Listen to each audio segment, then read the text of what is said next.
Siyempre, love na love ako niyan. Di ba? Love na love ako niyan.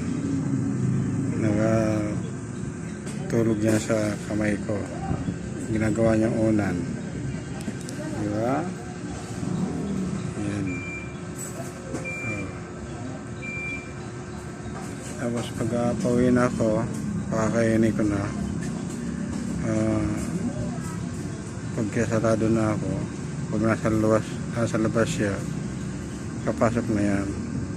Hindi ko na kailangan hulihin pa sa labas kasi kusang papasok na siya.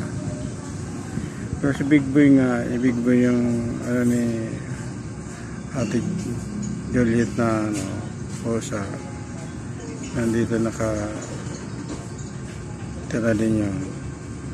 Pero pag gabi di ko pinapapasok, magulo yun pag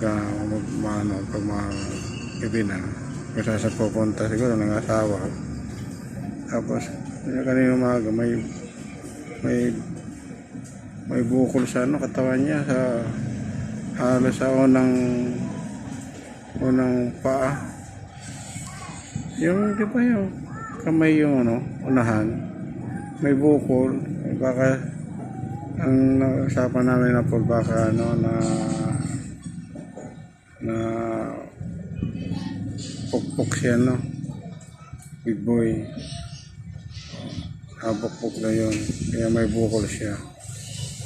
Ano din sa labas yun. Hinihintay ko nga din na pumasok para mapakain ko din ng cat food. Ayan, siyempre ko, love kong anak. Ayan tulog sa kamay ko, kaya di ko magalaw yung kamay ko.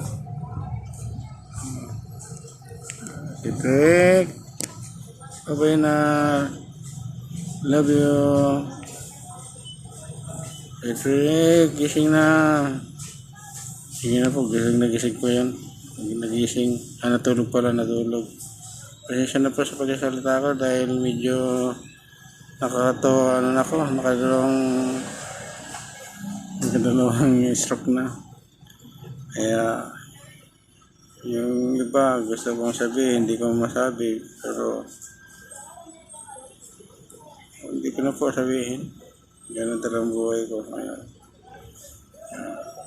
lang love ko na kanya lang, nag-enjoy lang ako sa mga aso namin at saka pusa namin.